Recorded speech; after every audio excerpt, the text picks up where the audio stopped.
नमस्कार। राज्य शिक्षा शोध एवं प्रशिक्षण परिषद बिहार पटना में आपका स्वागत है। बच्चों, आज से पहले हमने समास के बारे में उसके भेदों को पढ़ा था और अव्ययी भाव समास, तत्पुरुष समास, द्विगु समास और द्वंद्व समास की परिभाषाएं जानी थी, उनके उदाहरण जाने थे। आज हम कर्मधारय समास के बारे में जानेंगे। कर्मधारय समास। कर्मधारय समास के समस्त पद विशेष्य विशेषण अथवा उपमान उपमेय का कर मेल या संबंध होता है और विग्रह करने पर दोनों खंडों में एक ही कर्ता कारक की विभक्ति रहती है। अब समस्त पद में विशेषण और विशेष्य, तो विशेषण और विशेष्य आप कहेंगे कि किसको कहेंगे? तो विशेषण उसे कहते हैं जो संज्ञा या सर्वनाम के बदले में आता है और विशेष्य वो होता है जिसके बारे में बात की जाती है, अर्थात जिस किसी वस्तु या व्यक्ति की तुलना किसी विशेष व्यक्ति या वस्तु से की जाए उसे हम विशेषण कहते हैं। और विशेष्य कहेंगे जिस वस्तु से उसकी तुलना की जाती है उसको। उसी तरह से जहाँ कर्मधारय समास होता है वहाँ पूर्व पद विशेषण और उत्तर पद विशेष्य होता है। पूर्व पद तथा उत्तर पद में उपमान उपमेय अथवा उपमेय उपमान का संबंध भी हो सकता है। इनका विग्रह करने पर मध्य में है जो और के समान शब्द आते हैं। जैसे अब हम पहले विशेषण और विशेष्य शब्दों का उदाहरण देखेंगे। जैसे स्क्रीन पे आप लोग देख रहे होंगे, पहला शब्द है हमारा नीलकंठ।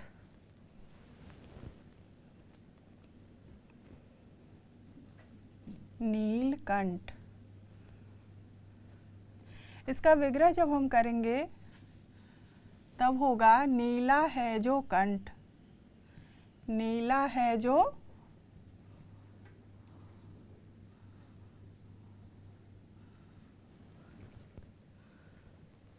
कंठ। इसमें विशेष्य क्या है? कंठ है और नीला है जो विशेषण हो गया और नीलकंठ हमारा समस्त पद है।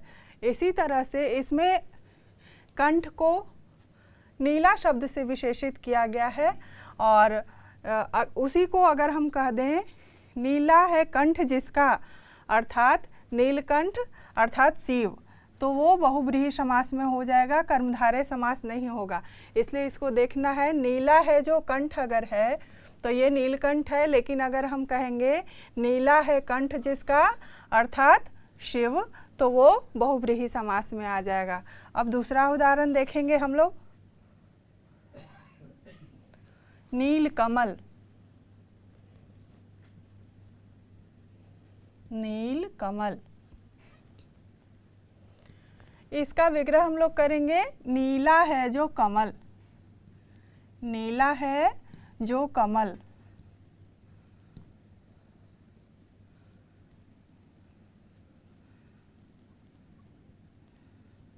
कमल कैसा है? नीला है, कमल हो गया विशेष और नीला हो गया उसका विशेषण। अब अगला उदाहरण देखेंगे स्क्रीन पर। महादेव।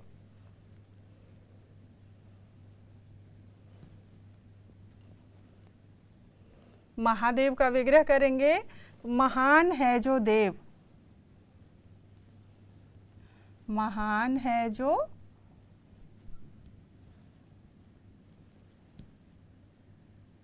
देव। उसी तरह से अगला है पीतांबर।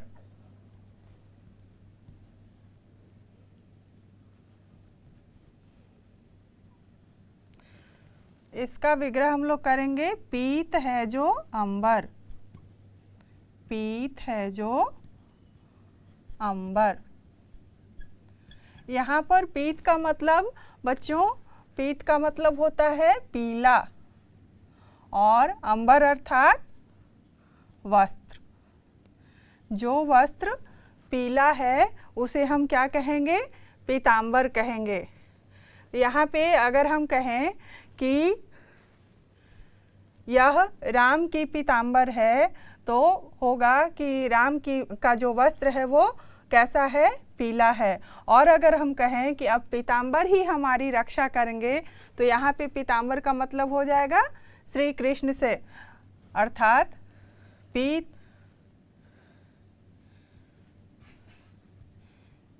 पीला है जिसका अंबर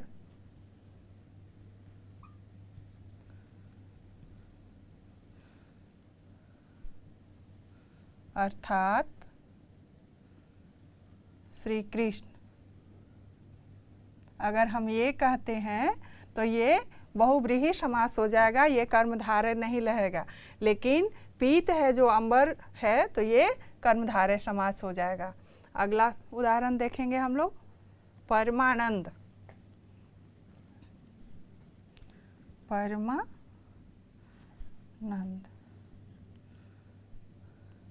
मतलब परम है जो आनंद।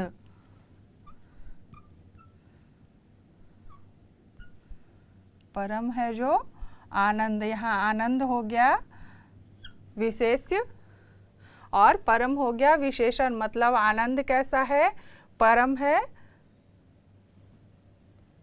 अगला उदाहरण हम लोग देखेंगे स्क्रीन पर, अगला पेज में सर।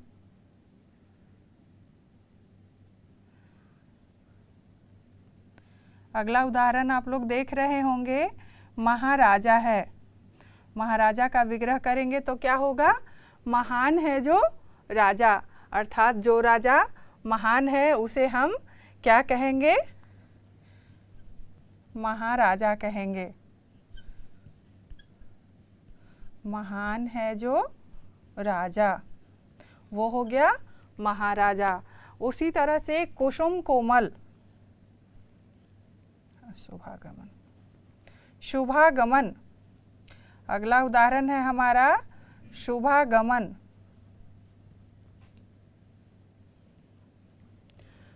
शुभागमन का मतलब हुआ शुभ है जो आगमन। आगमन अर्थात किसी का आना, तो जो आना शुभ हुआ उसे हम कहेंगे शुभागमन। यहाँ पे आगमन विशेष और शुभ हमारा विशेषण हो जाएगा। अगला उदाहरण है हमारा अंधविश्वास। अंधविश्वास का विग्रह जब हम करेंगे तब होगा, अंधा है जो विश्वास। अंधा है जो विश्वास।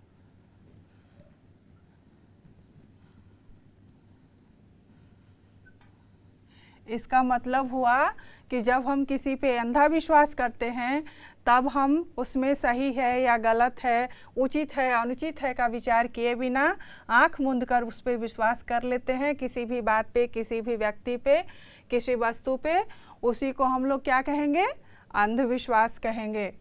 तो यहाँ पे विश्वास हमारा विशेषण विशेष्य और अंधा विशेषण हो गया।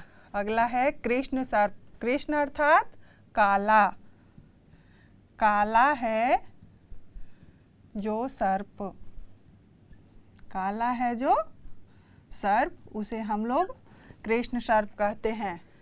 ठीक उसी तरह अगला उदाहरण है हमारा महात्मा। महान है जो आत्मा।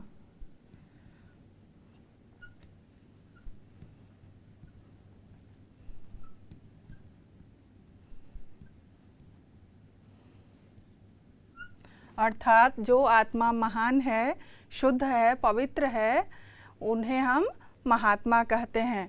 ये महात्मा कौन होंगे, कोई व्यक्ति विशेष होंगे। अगला उदाहरण देखेंगे, दुरात्मा।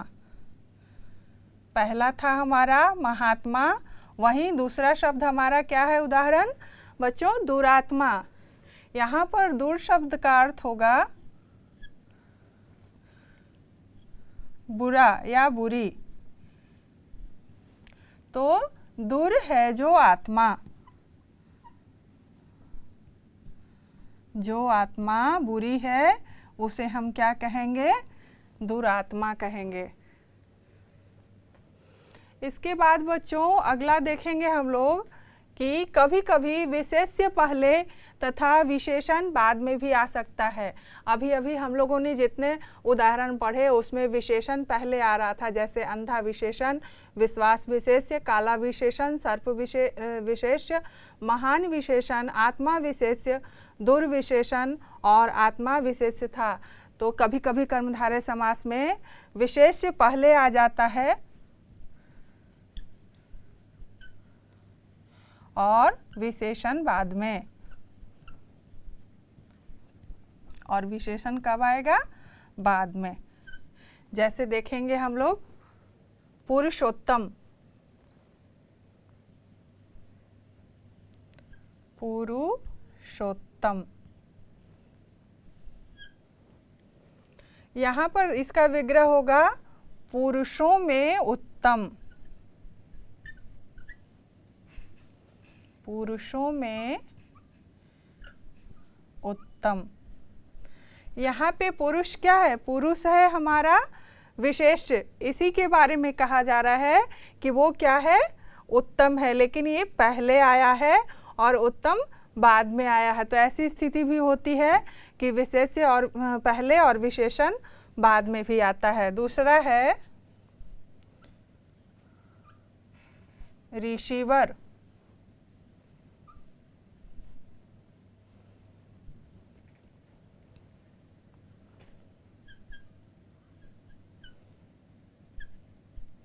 ऋषियों में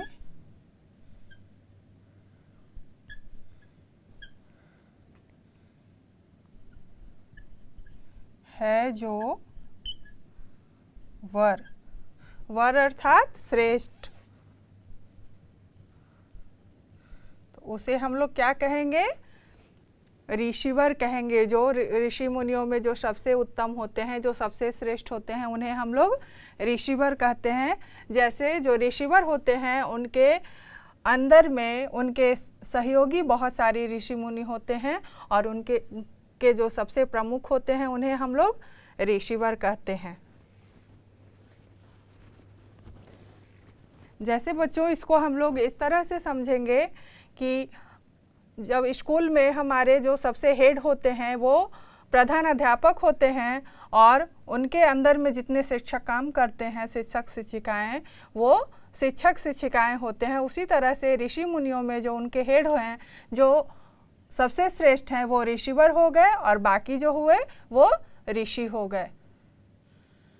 अब आगे इसमें कहीं कहीं उपमेय और उपमान बाद में आते हैं। तो उपमेय और उपमान को हम लोग कैसे जानेंगे बच्चों? उपमेय किन्हें कहते हैं और उपमान किन्हें कहते हैं? तो उपमेय जिनके बारे में उपमा दी जाती है और उपमान हो जाता है जिससे उपमा दी जाती है। मतलब जिस विशेष वस्तु से उपमा दी जाती है उसे हम उपमान कहते हैं और जिनको उपमा दी जाती है वो उपमेय होते हैं। जैसे देखेंगे हम लोग स्क्रीन पे,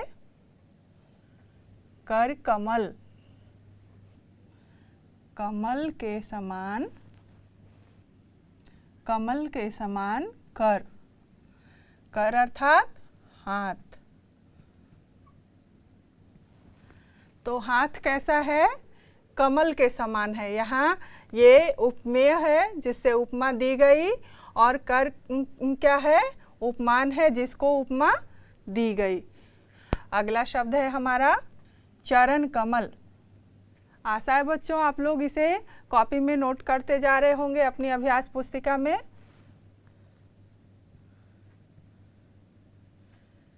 कमल के समान चरण, यहाँ चरण की उपमा कमल से दी गई है। अगला भुजदंड, दंड के समान भुजा अर्थात बाह, बाजू हमारा जो होता है वो क्या होता है? भुजा होता है। तो जो भुजा दंड के समान हो, मजबूत हो, उसे हम भुजदंड कहते हैं। अगला वचनामृत, अमृत के समान वचन। अमृत के समान वचन जब हम मीठा बोलते हैं,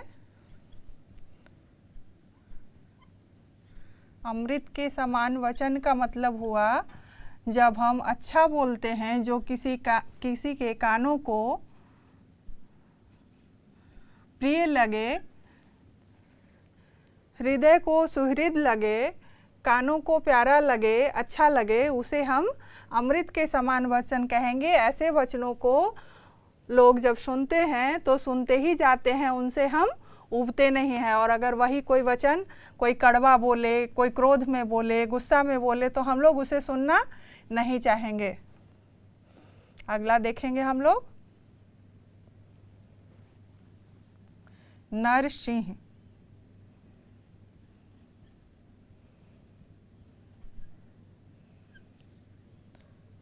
नरसिंह अर्थात सिंह के समान नर।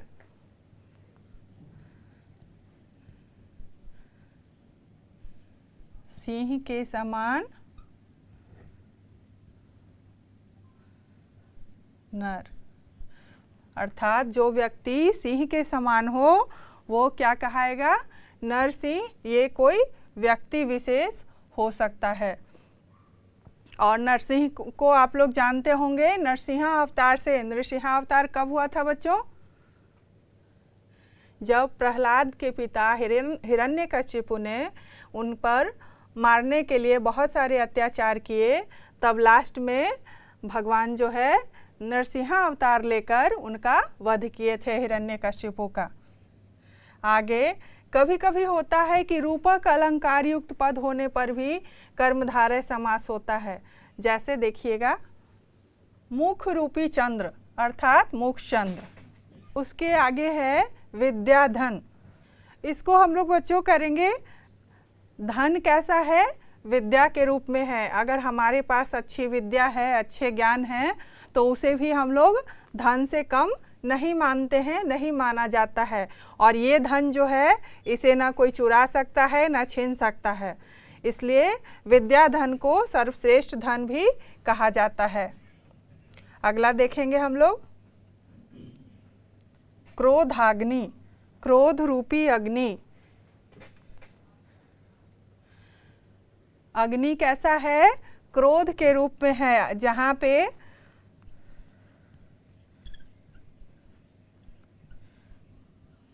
क्रोध रूपी अग्नि। अब बच्चों आपको ये लगेगा कि क्रोध क्या आग के समान हो सकता है? तो हाँ बच्चों, अगर हम किसी पे क्रोधित हो रहे हैं या कोई हम पे क्रोधित हो रहा है, तो वो सामने से देखने में तो वो क्रोध जो है केवल गुस्सा नज़र आता है, आग नहीं है। लेकिन वो जो है क्रोध करने वाले और जिस पे हम क्रोध करते हैं, दोनों को जलाता है। ऐसा नहीं है कि अगर हम किसी पे क्रोधित हो रहे हैं तो उससे केवल वही प्रभावित होगा। हो सकता है उससे ज़्यादा आप उससे प्रभावित होइएगा, और वो आग के समान आपको प्रभावित करता है, आपको जलाता है, जो देखने में आपको जला हुआ भी नहीं लगेगा। आप ऊपर से स्वस्थ नज़र आइएगा, लेकिन अंदर ही अंदर वो आपको कमज़ोर करता है, आहत करता है। इसलिए क्रोध रूपी अग्नि से बच्चों हमेशा बचना चाहिए। और ये किस में आएगा? कर्मधारय समास में आएगा, क्योंकि इसकी उपमा हम लोग कहाँ दिए हैं? क्रोध के रूप में दिए हैं।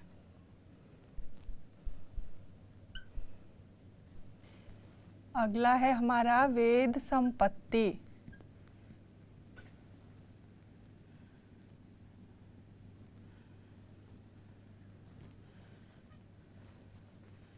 वेद रूपी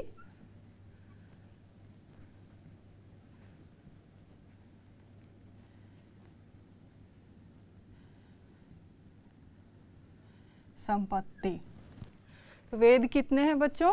वेद 4 हैं, और उन्हें संपत्ति के रूप में कहा गया है क्योंकि वेदों में बहुत सारी नीति, नियमों, ज्ञान, विज्ञान इत्यादि बातों को सिखाया गया है।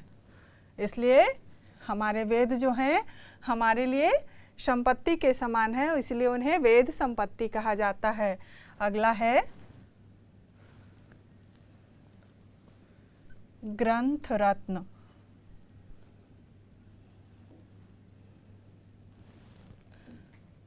ग्रंथ रूपी रत्न।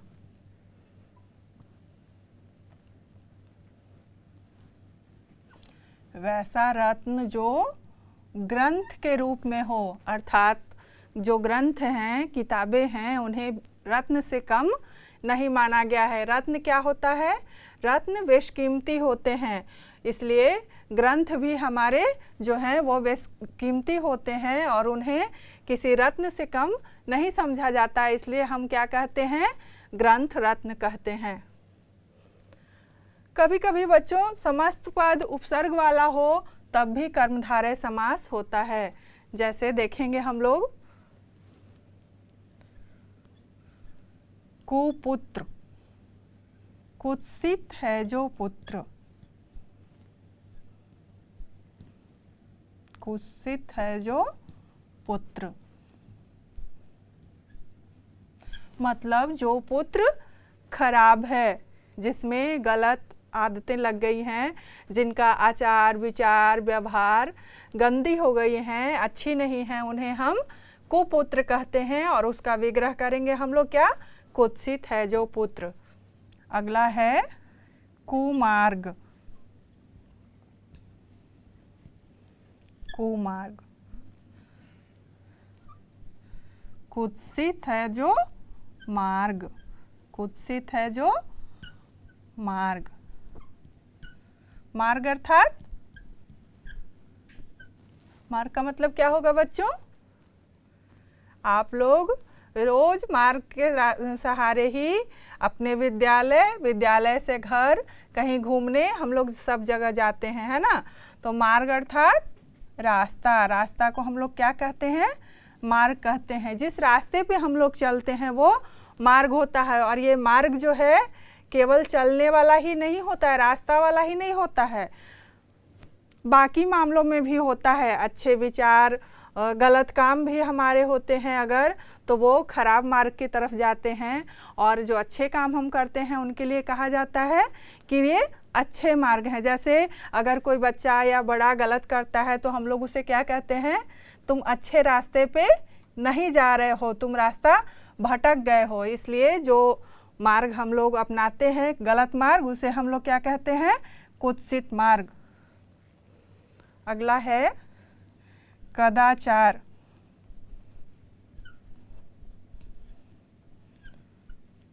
मतलब कुत्सित है जो आचार।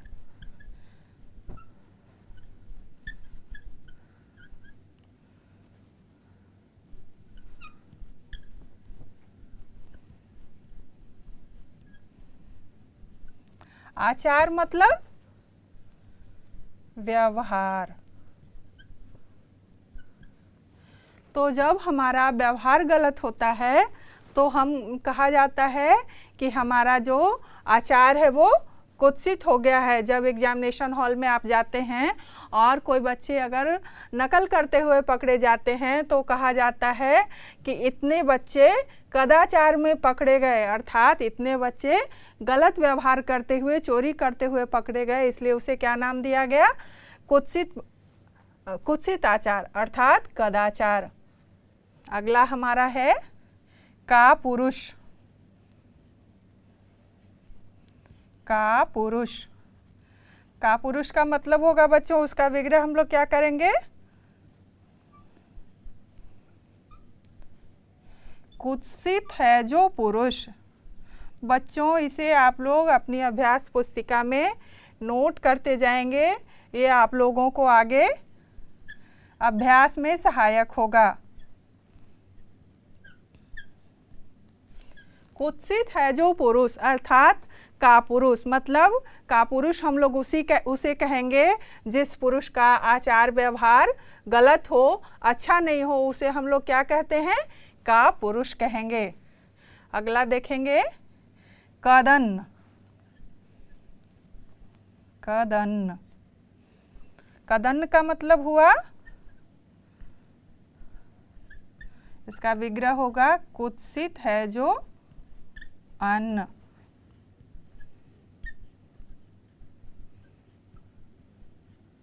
मतलब जो अन्न खराब हो गया है वो कुत्सित हो गया है और उसे हम कदन्न कहेंगे। जैसे अगर कोई अनाज रख दिए हैं, उसमें हवा पानी के कारण कीड़े लग जाने के कारण वो खराब हो जाए, या कोई बनाया हुआ अन्न जब ज़्यादा समय हो जाए उसके वजह से वो खराब हो जाए, तो उसे हम कदन्न कहेंगे। अर्थात उसमें वो कुत्सित हो गया, उसमें कोई न कोई खराबी आ गई है तो वो कदन हो जाएगा। तो बच्चों हमने आप लोगों ने जाना कि कर्मधारय समास किसे कहते हैं। तो बताइए अब कर्मधारय समास किसे कहते हैं। आप लोग समझ गए होंगे उम्मीद है। अब आप लोग बताइए। आप लोग बहुत अच्छे हैं, तेज हैं, हम जानते हैं, इसलिए आप लोग बता सकते हैं। बताइए। हाँ, आप लोगों ने सही समझा। कर्मधारय समास वहाँ होता है जहाँ पदों में विशेषण विशेष्य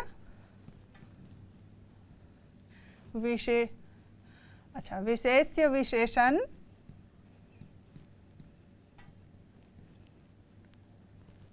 विशेषण विशेष्य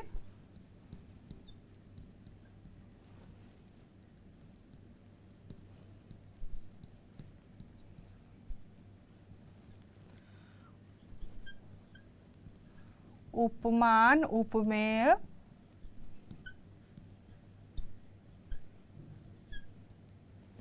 उपमेय उपमान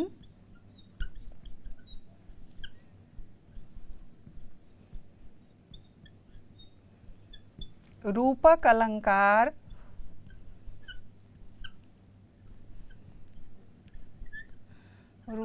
अलंकार युक्त शब्द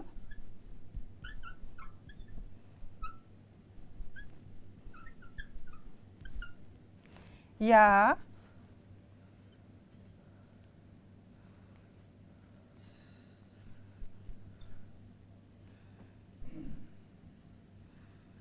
कु उपसर्ग से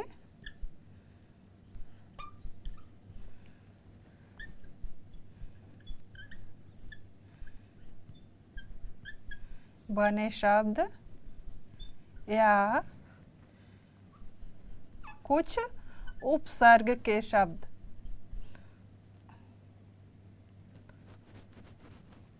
कुछ उपसर्ग युक्त शब्द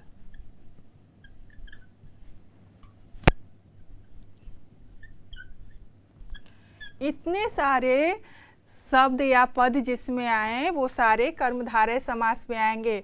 या पहले विशेष्य हो बाद में विशेषण हो, या पहले विशेषण हो बाद में विशेष्य हो, या उपमान पहले हो उपमेय बाद में हो, या फिर उपमेय पहले हो उपमान बाद में हो, या रूपक अलंकार युक्त शब्द हो। जैसे मुखचंद्र हम लोग करे थे उपसर्ग रूपक अलंकार युक्त शब्द हो जैसे मुखचंद्र। कु उपसर्ग से बने शब्द जैसे कुपुत्र कुमार्ग। कुछ उपसर्ग युक्त शब्द भी जैसे उसमें कदन। तो यहाँ भी ये उपसर्ग युक्त है लेकिन कु यहाँ नहीं है, लेकिन जब इसका हम विग्रह करेंगे बच्चों तो इसमें भी कु आ जाता है क्योंकि कुत्सित है जो अन्न। तो ये सारे क्या है बच्चों, ये सारे कर्मधारय समास को पहचानने के चिन्ह हैं। अगर इस तरह के शब्द या पद आएं तो हम लोग उन्हें कर्मधारय समास में ला सकते हैं। बच्चों आज के लिए बस इतना ही। अब अगला बचा है हमारा क्या, बहुव्रीहि समास। उसे हम अगली कक्षा में जानेंगे। आप लोग भी घर से उसे पढ़ के समझ के आइएगा। तब तक के लिए धन्यवाद बच्चों।